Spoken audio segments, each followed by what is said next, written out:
April is the cruelest month, breeding lilacs out of the dead land, mixing memory and desire, stirring dull roots with spring rain. Winter kept us warm, covering earth in forgetful snow, feeding a little life with dried tubers. Summer surprised us, coming over the Starnberger See with a shower of rain. We stopped in the colonnade and went on in sunlight into the Hofgarten and drank coffee and talked for an hour. Bin gar keine Russin, Stamm aus Litauen, echt Deutsch. And when we were children, staying at the Archduke's, my cousin's, he took me out on a sled and I was frightened. He said, Marie, Marie, hold on tight. And down we went. In the mountains, there you feel free. I read much of the night and go south in the winter.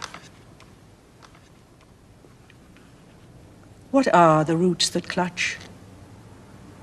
What branches grow out of this stony rubbish? Son of man, you cannot say or guess, for you know only a heap of broken images where the sun beats and the dead tree gives no shelter, the cricket no relief, and the dry stone no sound of water. Only there is shadow under this red rock. Come in under the shadow of this red rock, and I will show you something different from either your shadow at morning striding behind you or your shadow at evening rising to meet you.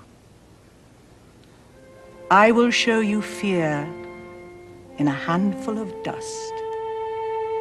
Eliot once wrote to me that he was greatly influenced by Beethoven's late quartets, that he'd play them on the gramophone again and again. And I can remember what he said in his letter. I wish that I could attain in poetry the same kind of suffering as Beethoven expresses in his last quartets.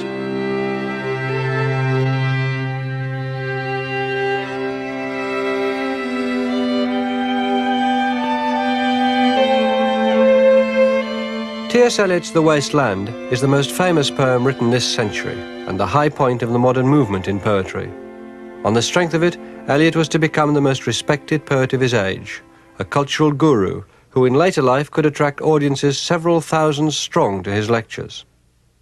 And though Eliot was to have several careers as dramatist, critic, publisher and editor, it was as the author of The Waste Land that he was always primarily known. I can't think of any poem really as great as The Waste Land.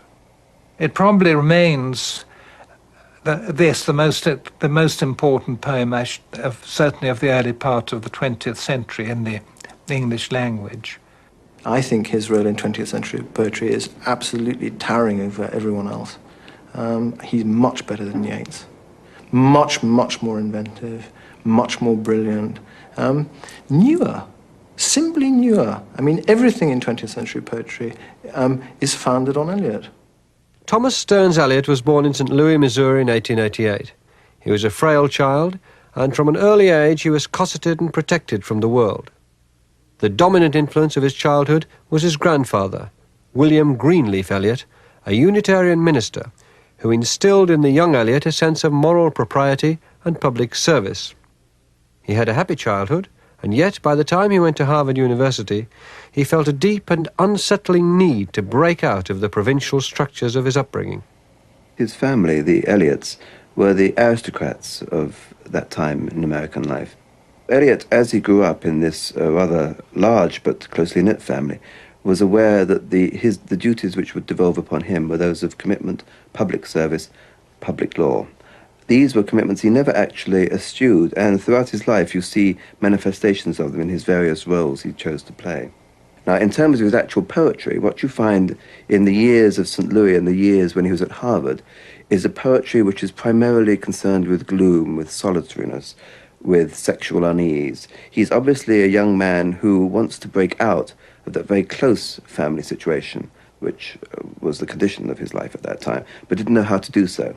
When he was at Harvard, for example, he would go on long, lonely walks through the slums of Cambridge, which was close by. But all the time you feel that he's on a lead and that he's going to be dragged back at any moment, back to the family life, back to the university life, back to all the ambitions his parents had for him. So you get the sense of a very civilized, elegant, aristocratic young man, but one who was trying awkwardly, sometimes unsuccessfully, sometimes to rebel against that background. Let us go then, you and I, when the evening is spread out against the sky, like a patient etherized upon a table. Let us go through certain half-deserted streets, the muttering retreats of restless nights in one-night cheap hotels and sawdust restaurants with oyster shells. Streets that follow like a tedious argument of insidious intent to lead you to an overwhelming question. Oh, do not ask what is it. Let us go and make our visit. The Love Song of J. Alfred Prufrock was Eliot's first major poem. He wrote it when he was 23, while still a student at Harvard, and it immediately marked him out as a poet of unique originality. What Eliot gave them was irony and bathos and anticlimax, and also this extraordinary use of imagery in his poetry. If you take the beginning, what you have is the first of the modernist trumps. Let us go then, you and I, when the evening is spread out against the sky, like a patient etherized upon a table. What Eliot is doing here is taking an old cliche, the red sky at night is a shepherd's delight, and turning it through 75, 130 degrees, something like that. I mean, just swiveling it so you don't see it in quite the same way. You have here a recognizable voice, but quite an unusual one. It had never been heard before, certainly not in English poetry, where his contemporaries in England, and to a certain extent in America, were still lost in a kind of late romantic twilight, where expressions of public disorder were matched only by expressions of private disorder. There's a certain breakdown in the value system, so the language seems thin and etiolated as a result. Here you have a poet and a poem seems very sure of himself, very sure of what he's trying to do, and very sure it's got his act together, as they say. And this came as a profound shock. When Harold Monroe was shown the poem by Comrade Aiken, he said it was absolutely insane. Now, what he meant by that was it didn't conform either melodically or thematically with anything he was used to reading. There will be time. There will be time to prepare a face to meet the faces that you meet. There will be time to murder and create. And time for all the works and days of hands that lift and drop a question on your plate. Time for you and time for me. And time yet for 100 indecisions and for 100 visions and revisions before the taking of a toast and tea. In the room the women come and go talking of Michelangelo. And indeed there will be time to wonder, do I dare? And do I dare? Time to turn back and descend the stair with a bald spot in the middle of my hair. They will say, how his hair is growing thin. My morning coat, my collar mounting firmly to the chin, my necktie rich and modest, but asserted by a simple pin. They will say, but how his arms and legs are thin. Do I dare disturb the universe? In a minute there is time for decisions and revisions, which a minute will reverse. For I have known them all already, known them all, have known the evenings, mornings, afternoons. I have measured out my life with coffee spoons. I know the voices dying with a dying fall beneath the music from a farther room. So how should I presume? Prufrock is a genuine creation. He is J. Alfred Prufrock. And this is actually slightly different from being Thomas Stearns Eliot. I think Eliot was a rather sophisticated human being. Clearly, a man who was reserved. Virginia Woolf once sent an invitation out saying T.S. Eliot would be here in his four-piece suit. Clearly people saw this, but I think actually a man capable of great passion and not ridiculous, not at times almost the fool. Well, he was always someone who liked to play roles, even from an early age. People who knew him well, and even people who didn't, noticed that he was, as it were, as V.S. Pritchett said, a company of actors within one suit. His life, in a sense, was a continual parading of roles on masks, and this certainly began when he was at Harvard, where he posed, as it were, as the young dandy. That was one of his great poses. He could also pose as the religious mystic. That was another phase in his life. So the adoption of these dramatic personae in the early poetry would, I think, have come quite naturally to him. In fact, it has been said, and could even be proved, that Eliot is the greatest dramatic poet of our period. You can interpret his early poetry, and certainly you can read it, as a series of dramatic monologues by various characters coming on the stage of Eliot's consciousness. Certainly, that was what immediately struck his contemporaries about that kind of work. And certainly that was the reason why it seemed so different from the kind of work which was being produced by English writers at the same period. And would it have been worth it, after all? After the cups, the marmalade, the tea, among the porcelains, among some talk of you and me, would it have been worthwhile to have bitten off the matter with a smile, to have squeezed the universe into a ball, to roll it towards some overwhelming question, to say, I am Lazarus, come from the dead. I have come back to tell you all. I shall tell you all. If one settling a pillow by her head should say, that is not what I meant at all. That is not it at all. And would it have been worth it after all? Would it have been worthwhile after the sunsets and dooryards and the sprinkled streets, after the novels, after the teacups, after the skirts that trail along the floor? And this, and so much more. It is impossible to say just what I mean. But as if a magic lantern threw the nerves in patterns on a screen, would it have been worthwhile if one, settling a pillow or throwing off a shawl and turning towards the window should say, that is not it at all. That is not what I meant at all. Prufrock, I think, anticipates The Wasteland in two ways. One is thematic, and the other one is in terms of technique. In terms of theme, it introduces what is actually the theme of a great deal of Eliot's poetry, right up through The Wasteland into The Hollow Men, and it's the theme of the failure to live. If you think about Prufrock, I mean, he's an incredibly inhibited man emotionally, who is, whatever the turmoil inside, very little is coming out. I mean, he's as uptight as a rolled umbrella. In terms of technique, yes, I mean, it is an extraordinary poem in which you have a constant use of bathos, of anticlimax. You have the overwhelming question, which is then refused. Do not ask what it is. Let us go and make our visit. Then you have the biblical pastiche of Ecclesiastes, the meditation on time. There will be time, there will be time. To prepare a face to meet the faces that you meet. There will be time to murder and create. But by the end of that, it's time for 100 visions and revisions before the taking of a toast and tea, and the whole thing dribbles away. By the end of the poem, this use of bathos and anticlimax is actually deepened, so it gets a tragic note. I mean, it's not simply ironic. No, I am not Prince Hamlet, nor was meant to be. Am an attendant lord, one that will do to swell a progress, start a scene or two, advise the prince, no doubt an easy tool. Deferential, glad to be of use, politic, cautious, and meticulous, full of high sentence, but a bit obtuse, at times, indeed, almost ridiculous, at times, almost the fool. I grow old, I grow old. I shall wear the bottoms of my trousers rolled. Shall I part my hair behind? Do I dare to eat a peach? I shall wear white flannel trousers and walk upon the beach.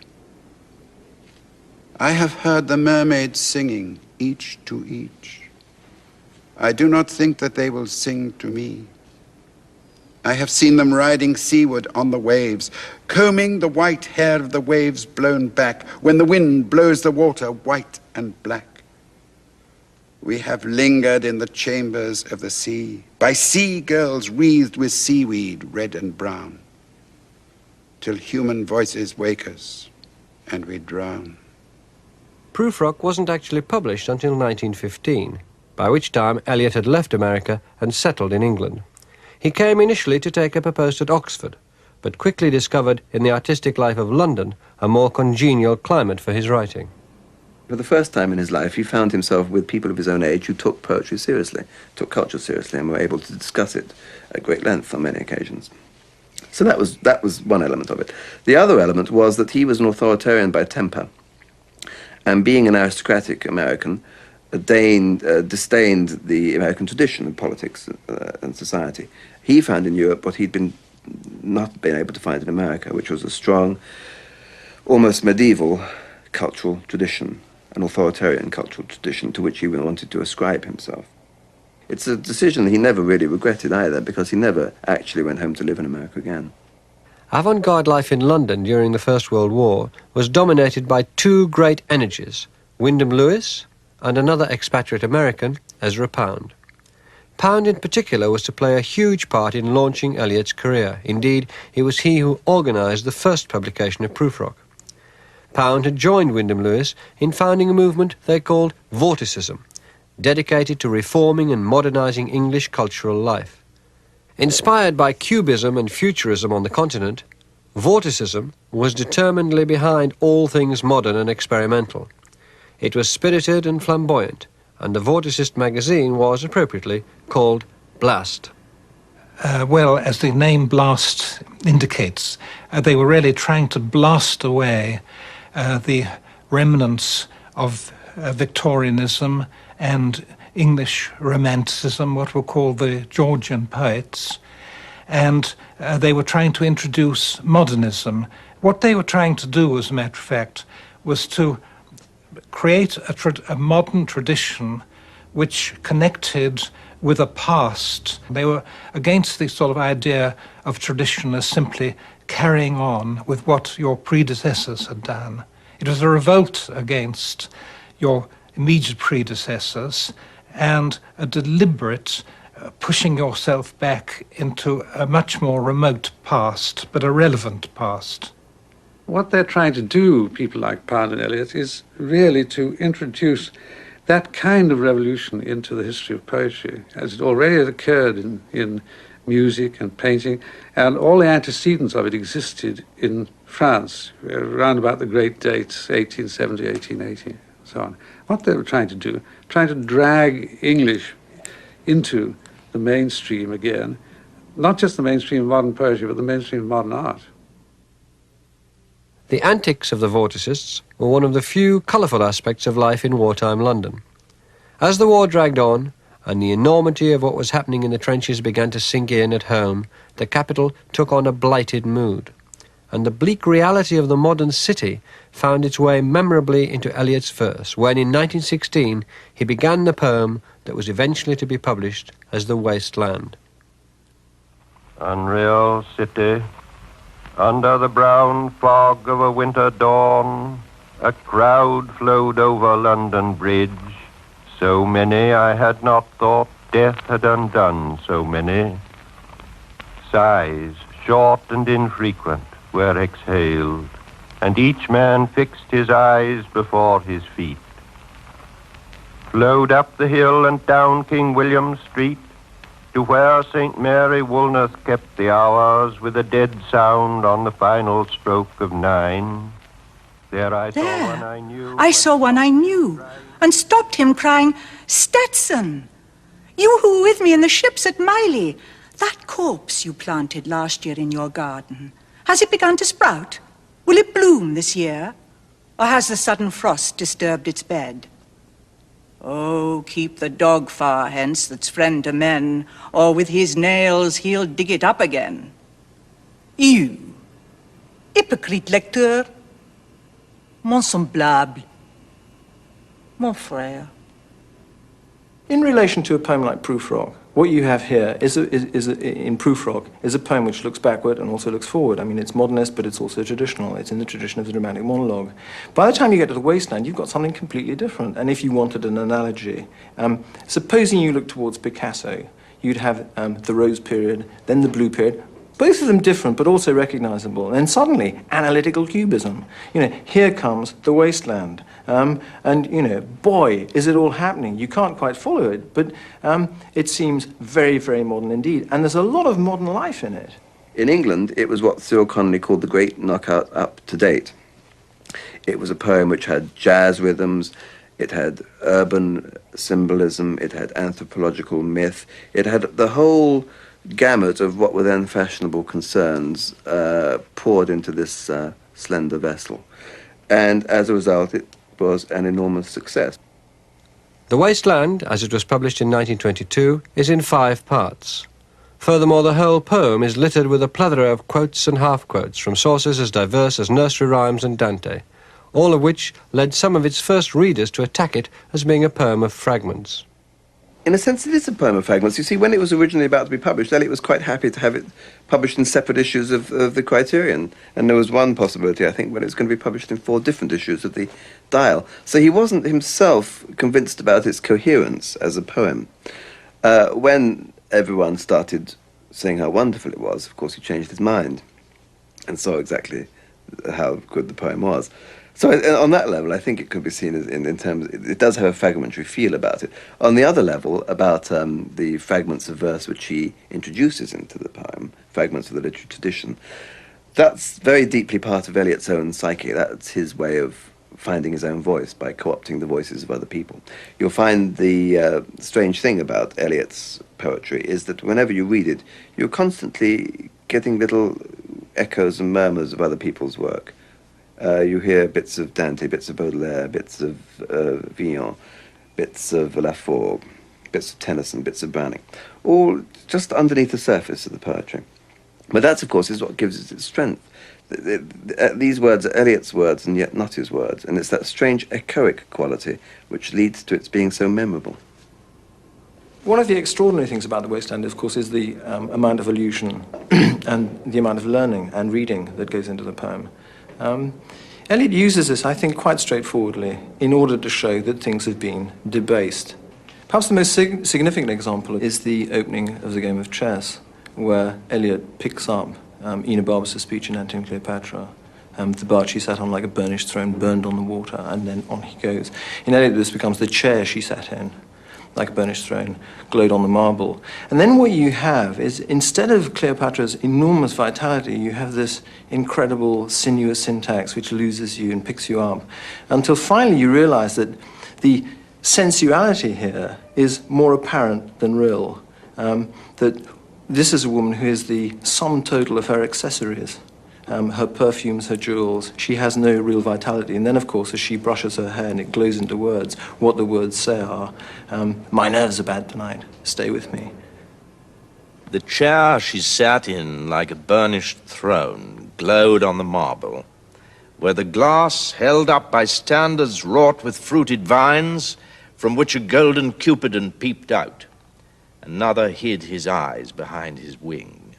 Doubled the flames of 7-branched candelabra, reflecting light upon the table as the glitter of her jewels rose to meet it from satin cases poured in rich profusion. In vials of ivory and colored glass unstoppered lurked her strange synthetic perfumes, unguent, powdered or liquid, troubled, confused, and drowned the sense in odors. Stirred by the air that freshened from the window, these ascended in fattening the prolonged candle flames, flung their smoke into the lequearia, stirring the pattern on the coffered ceiling. Huge sea wood, fed with copper, burned green and orange, framed by the colored stone, in which sad light a carved dolphin swam. Above the antique mantle was displayed, as though a window gave upon the sylvan scene, the change of Philomel by the barbarous king so rudely forced.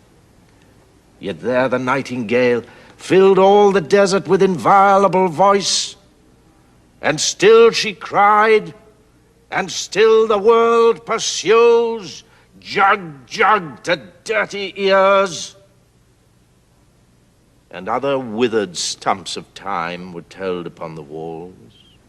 Staring forms leaned out, leaning, hushing the room enclosed. Footsteps shuffled on the stair. Under the firelight, under the brush, her hair spread out in fiery points, glowed into words, then would be savagely still.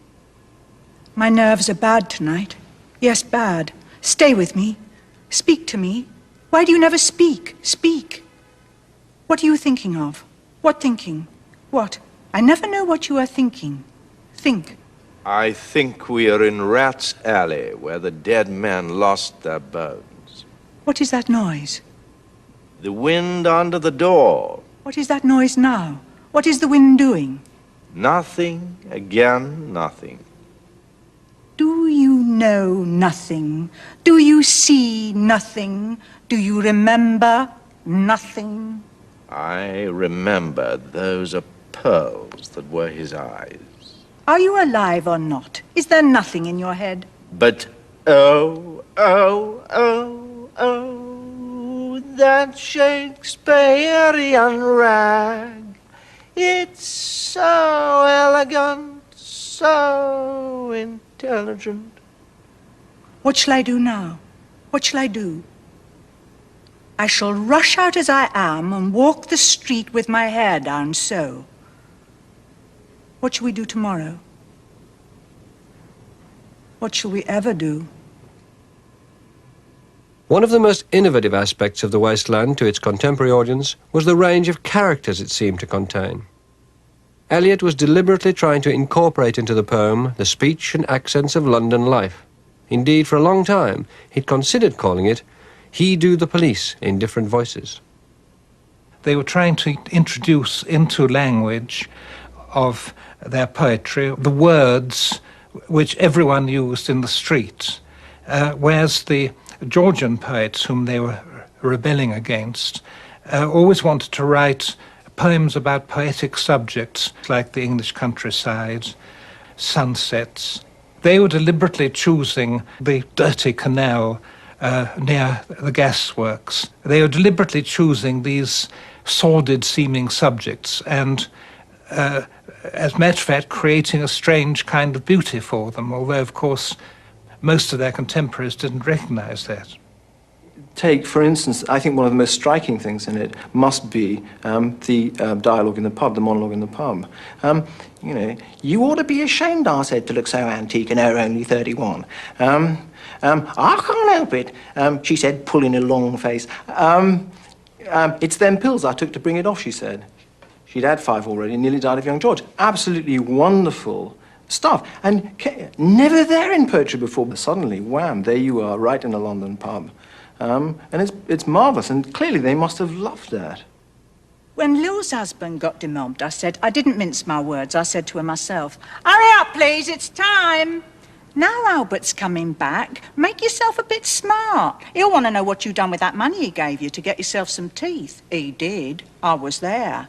You have 'em all out, Lil, and get a nice set, he said. I swear I can't bear to look at you. And no more can't I said. And think of poor Albert. He's been in the army 4 years. He wants a good time. And if you don't give it him, there's others will, I said. Oh, is there, she said. Something of that, I said. Then I'll know who to thank, she said, and give me a straight look. Hurry up, please, it's time. If you don't like it, you can get on with it, I said. Others can pick and choose if you can't. But if Albert makes off, it won't be for lack of telling. You ought to be ashamed, I said, to look so antique. And her only 31. I can't help it, she said, pulling a long face. It's them pills I took to bring it off, she said. Well, she's had 5 already and nearly died of young George. The chemist said it would be all right, but I've never been the same. You are a proper fool, I said. Well, if Albert won't leave you alone, there it is, I said. What you get married for if you don't want children? Hurry up, please, it's time. Well, that Sunday Albert was home, they had a hot gammon. And they asked me in to dinner to get the beauty of it hot. Hurry up, please, it's time. Hurry up, please, it's time. Good night, Bill. Good night, Lou. Good night, May. Good night, ta-ra. Good night. Good night. Good night, ladies. Good night, sweet ladies. Good night. Good night. The river's tent is broken. The last fingers of leaf clutch and sink into the wet bank. The wind crosses the brown land unheard. The nymphs are departed. Sweet Thames, run softly till I end my song. The river bears no empty bottles, sandwich papers, silk handkerchiefs, cardboard boxes, cigarette ends, or other testimony of summer nights. The nymphs are departed, and their friends, the loitering heirs of city directors, departed, have left no addresses. By the waters of Leman I sat down and wept. Sweet Thames, run softly till I end my song. Sweet Thames, run softly, for I speak not loud or long. But at my back in a cold blast I hear the rattle of the bones, and chuckles spread from ear to ear. When The Waste Land was first published in 1922, it seemed to speak directly to the spirit of its age, but many of its origins were far more personal. In 1915, Eliot had met and quickly married Vivienne Haigh Wood, but it was not to prove a happy marriage. Vivienne was highly strung and given to increasingly bizarre behaviour. Eventually, Eliot was to leave her as she drifted further and further into madness. Meanwhile, the couple were not well off, and as well as his poetry, Eliot was editing a literary magazine, The Criterion, while at the same time doing a full-time job at Lloyd's Bank in the city. Now, what happened was he suffered something close to a nervous breakdown in the year of the making of The Waste Land. So you have a poem which is immediately and clearly affected by Eliot's tribulations and privations of the period. There's no doubt about that. But on the other hand, you cannot read it as what he called a private grouse or a piece of rhythmical grumbling, I think was his word for it. Because the genius of the man was that he made his own obsessions and his own problems part of the symbols of the age, as it were. He stood in a kind of symbolic relation to his own time and turned his private grief into a public grief on one level. He was able to transmogrify his own personality into something much larger than it really was, so that he could, his private career, as it were, could stand for the decline of the West. It's a very gloomy poem. It's a poem about the imminence of some kind of apocalypse, as we get very strongly towards the end of the poem, remember? We're all entitled to feel that. I sometimes think we don't feel it as strongly as people did in the aftermath of the First World War, simply because we've made a routine of it. I mean, we have apocalypse for breakfast. But the sense that the world had entered a sort of spiritual desert, which becomes very strong in Eliot later, that all that the Christian can do, he must have been very close to religious conversion, obviously, when he wrote The Waste Land. To some religion or other, Spender says to Buddhism, but whatever it was. He really did think that the world was going through a period where the good man could do nothing but attempt to redeem the time, meanwhile redeeming the time. It really links up with a poem of W.B. Yeats, in which the lines occur, the best lack all conviction, while the worst are full of passionate intensity. Well, that, for Yeats, epitomizes our civilization, but that's exactly what you find also in The Waste Land. This view that people had at that time of everything collapsing, breaking down, the decline of the West, above all the West. Unreal city. Under the brown fog of a winter noon, Mr. Eugenides, the Smyrna merchant, unshaven, with a pocket full of current CIF London documents at sight, asked me in demotic French to luncheon at the Cannon Street Hotel, followed by a weekend at the Metropole. At the violet hour, when the eyes and back turn upward from the desk, when the human engine waits like a taxi throbbing, waiting, I, Tiresias, though blind, throbbing between two lives, old man with wrinkled female breasts, can see at the violet hour, the evening hour that strives homeward and brings the sailor home from sea. The typist, home at tea time, clears her breakfast, lights her stove, and lays out food in tins. Out of the window, perilously spread, her drying combinations, touched by the sun's last rays. On the divan are piled, at night her bed, stockings, slippers, camisoles, and stays. According to Eliot, the key figure in The Waste Land is the figure of the blind seer, Tiresias, who appears in the third section of the poem. He has the ability to see the whole of human history simultaneously, and so provides Eliot with another device for comparing the past with the present. Tiresias symbolizes decadent aspects of the modern world of the wasteland. For instance, sexual ambiguity. He's the old man with withered breasts. That is important. I mean, Eliot is writing about modern decadence, but he's not seeing this kind of decadence as something unique to the modern world. There's a recurrent view of history, I think, in The Wasteland, and decadence is something which is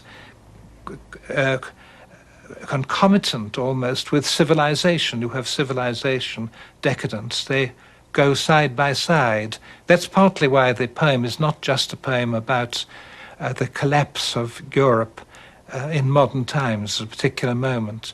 And I think Tiresias symbolizes all that, or signifies all that. I, Tiresias, old man with wrinkled dugs, perceived the scene and foretold the rest. I too awaited the expected guest. He, the young man carbuncular, arrives.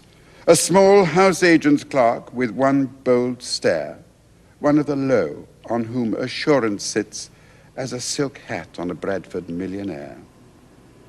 The time is now propitious, as he guesses. The meal is ended, she is bored and tired, endeavors to engage her in caresses, which still are unreproved, if undesired. Flushed and decided, he assaults at once. Exploring hands encounter no defense. His vanity requires no response, and makes a welcome of indifference. And I, Tiresias, have forsuffered all enacted on this same divan or bed. I who have sat by Thebes below the wall and walked among the lowest of the dead.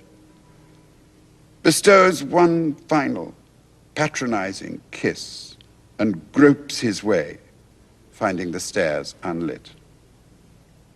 She turns and looks a moment in the glass, hardly aware of her departed lover. Her brain allows one half-formed thought to pass. Well, now that's done, and I'm glad it's over. When lovely woman stoops to folly and paces about her room again alone. She smooths her hair with automatic hand and puts a record on the gramophone. Now, in Goldsmith, this is a song which is sung by Olivia in The Vicar of Wakefield when she goes back to the place where she's been seduced. It's quite a different thing. When lovely woman stoops to folly, she sings, and learns too late that men betray. What balm can soothe her melancholy? What charm can wash her guilt away? The only art that guilt can cover, to hide her shame from every eye, to grant repentance to her lover and wring his bosom, is to die. In other words, in those days, when you were seduced and you fell, it was something serious. You know, you went off and you killed yourself. It was the only solution. Now what do? You know, they brush their hair, put a record on the gramophone. And everything has been debased by the time it gets there. The Wasteland that was eventually published is not the poem Eliot originally wrote. He Do the Police in Different Voices was a much longer series, which Eliot showed to Pound for his opinion, and which Pound edited into the version that we know today. It's small wonder that Eliot dedicated the poem to Pound, whom he called that wondrous, necessary man, with the words Il miglior fabbro, the better craftsman. The original Wasteland had many other elements. There was an element of pastiche, parody, dramatic virtuosity. It was to be a much larger statement than the poem we have now. What happened was that Eliot gave the poem to Pound, and Pound performed upon it what he called a Caesarean operation. He heard Eliot's music and decided that the music was the most important thing. So he excised the parody, he excised the pastiche, he excised the dramatic virtuosity. And what was left was a much shorter poem, but a poem which was much more clearly marshalled around the evidence of Eliot's music. See, the thing about Eliot was that all his feelings, his firmest feelings, seemed to cluster around cadences, literary cadences, largely cadences which he heard from his childhood. And throughout The Wasteland, and indeed throughout his other work, you hear the same music. It's mournful, incantatory, resonant music, which is Eliot's music, the music of his being. And what Pound did in The Wasteland was to let that music come forth, let that music be heard. And when he did so, the poem, as it were, became a unity around that particular fact.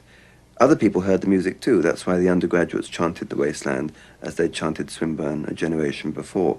So in a sense, it's what Eliot called the auditory imagination, what I would call the music of Eliot's being, which is the formal unity of The Wasteland. The Wasteland, some of the bits of it, you go back, right back to 1915, in fact, when he was 27, 7 years before the poem was written, possibly even earlier than that. So there's this process of gradual agglomeration and then cutting, and then saying, that's the poem. This poem is not like, say, a dramatic monologue of Browning's, which is another, of course, important source. It's not like that because it hasn't got narrative connectedness. It's not meant to appeal to what he called the logic of concepts. It's meant to appeal to the logic of the imagination. What you have to do, he said, is the most difficult thing of all to do, is to, this distinguishes good readers of poetry from bad, in Eliot's view, is to see the relationships between what apparently disparate bits of imagery and fragments of narrative and so on, and hold it all by an act of the imagination into some kind of unity. Very keen on it being a unity, but that unity can only be had by particularly intense kinds of attention, which he didn't incidentally think many people were capable of. This music crept by me on the waters and along the Strand up Queen Victoria Street.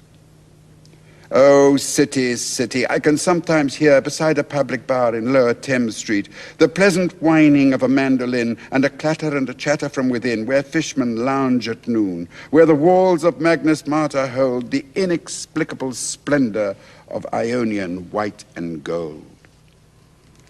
The river sweats oil and tar, the barges drift with the turning tide, red sails wide to leeward swing on the heavy spar.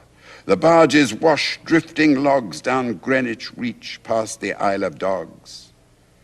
Way-ya, la-la, lay-ya, wa-la-la, lay-ya, la-la. Elizabeth and Leicester beating oars. The stern was formed, a gilded shell, red and gold. The brisk swell rippled both shores. Southwest wind carried downstream the peal of bells, white towers. Way-ya, la-la, lay-ya, wa-la-la, lay-ya, la-la. Trams and dusty trees. Highbury bore me, Richmond and Kew undid me. By Richmond I raised my knees, supine on the floor of a narrow canoe. My feet are at Moorgate, and my heart under my feet. After the event, he wept. He promised a new start. I made no comment. What should I resent? On Margate Sands, I can connect nothing with nothing. The broken fingernails of dirty hands. My people, humble people, who expect nothing. When the poem was first published in book form, Eliot added 3 pages of notes, scholarly references and clues to the way the poem should be read. In particular, he acknowledges a debt to 2 anthropological works, From Ritual to Romance and The Golden Bough. In later life, Eliot was to claim that he only added the notes because the poem as it stood was too short to be published as a book. But whatever the truth, the notes have spawned a considerable academic industry. The notes should be taken with a lot of grains of salt. They are rather illuminating, especially in pointing out Tiresias. But I think Eliot himself once said about the poet is like a burglar who throws the watchdog a large lump of meat, and while the watchdog is eating the meat, he gets away with the burglary. Well, what does that mean? I think it means, in the case of The Waste Land, that Eliot liked to think of all these scholars and teachers and people occupying themselves with explaining what the waste land was about and following all these false trails that he'd laid down in the notes. Eliot, as a poet, emerged at a time when English literature as a university discipline was becoming more and more prominent, with critics in England like I.A. Richards and in America like Clarence Brooks, who were, as it were, becoming the new gurus in the academic establishment. Now, Eliot, I think, who was nothing if not astute, realized this fact. And it could be said, I think, without overstating the case, that Eliot started to write poetry which would be not only approved of by the academic establishment, but could be studied by that academic establishment. I think he realized that immortality, if such it was to be, or at least fame, was to be garnered from the universities as much as from the newspapers. And I think he started to pitch his poetry in that direction. And there has been a huge industry. These must be the 17 or 19 most annotated pages in the history of English literature. And it seems to me that in the end, we're actually getting there. It's very important that we do understand the poem properly. And every time one reads it, one discovers something new, something fits better. And I think actually what's happened is the explanations have in fact got simpler.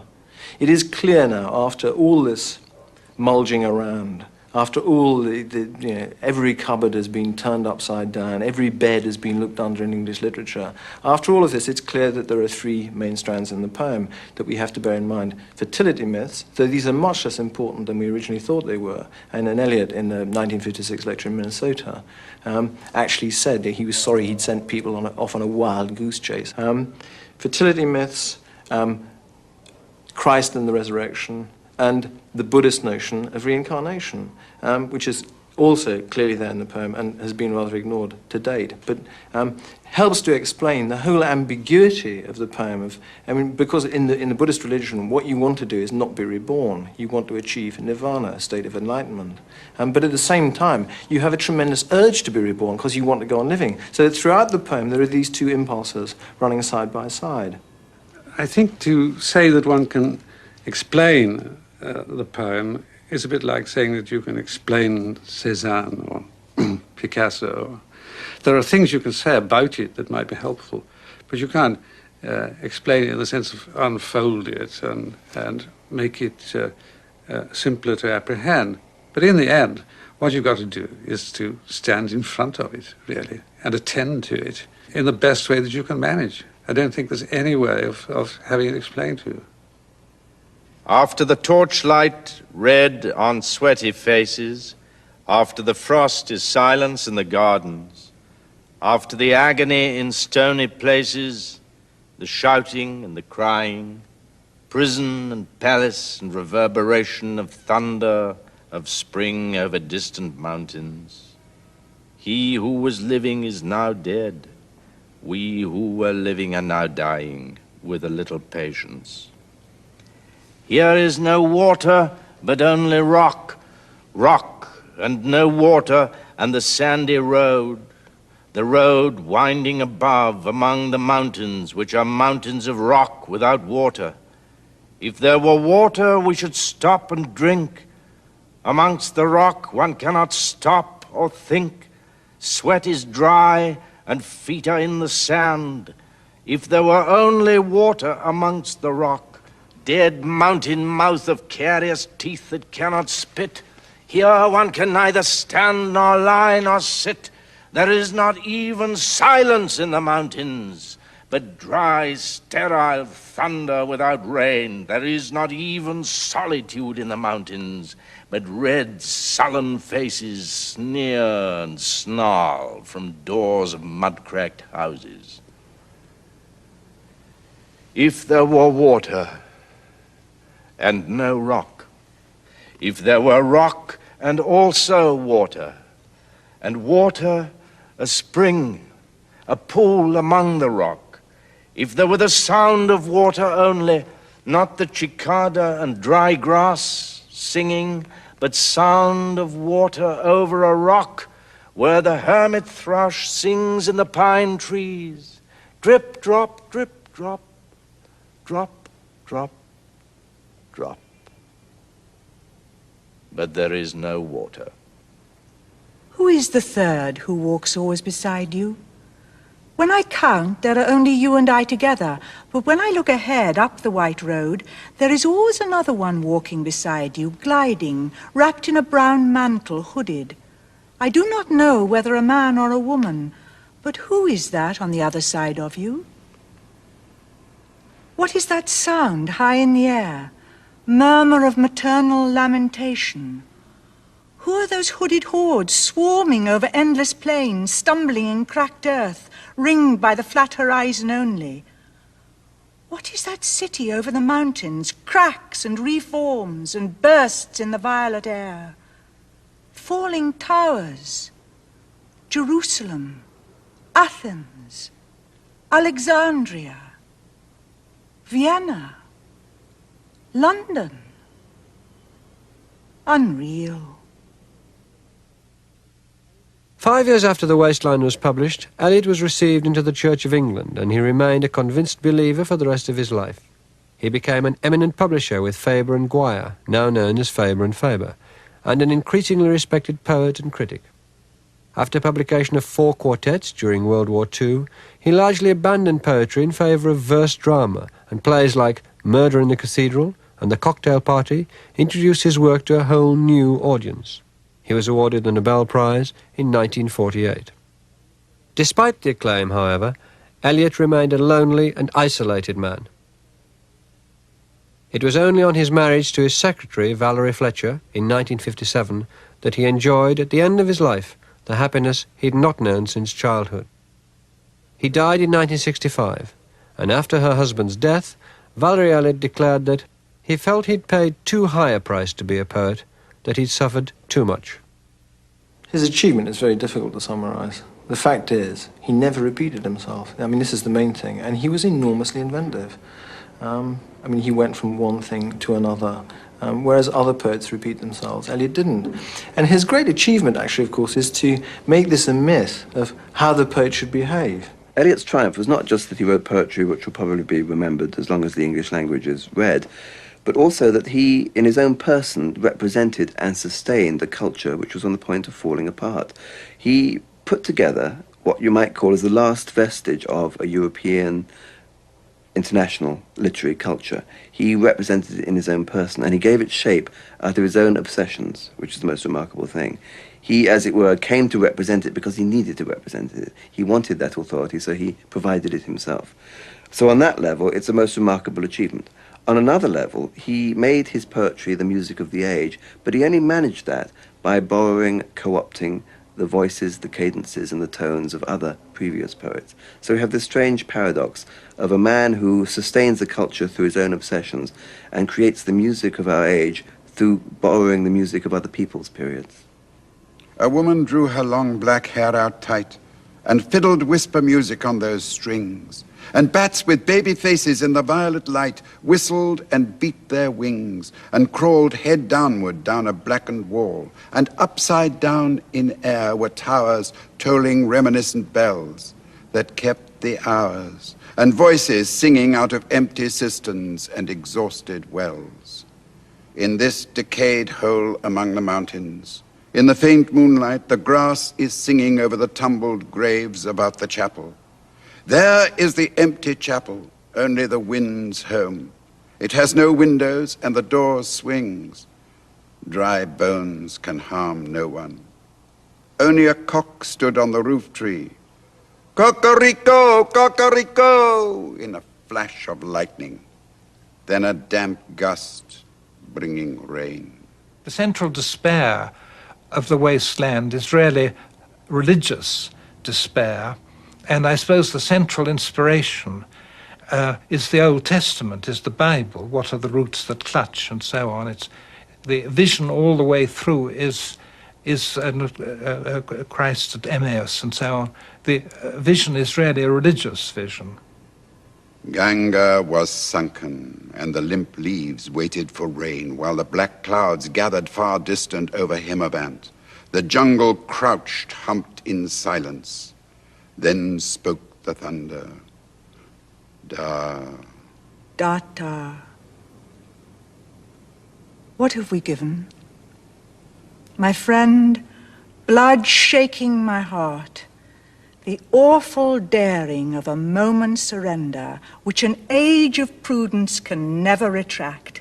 By this and this only we have existed, which is not to be found in our obituaries, or in memories draped by the beneficent spider, or under seals broken by the lean solicitor in our empty rooms. Diadvam. I have heard the key turn in the door once, and turn once only. We think of the key, each in his prison, thinking of the key. Each confirms a prison only at nightfall.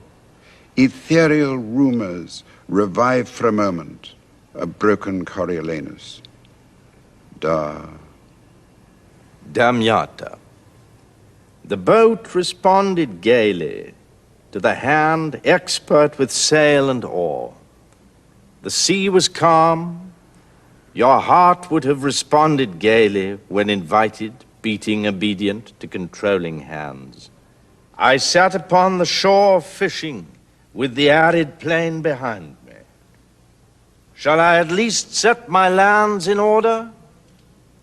London Bridge is falling down, falling down, falling down. Poi s'ascosi nel fuoco che li affina quando fiam uti chelidon.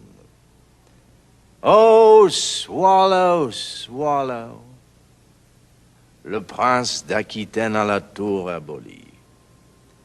These fragments I have shored against my ruin. Why, then I'll fit you. Hieronymo's mad again? Data. Diadvam. Damyata. Shanti. Shanti. Shanti.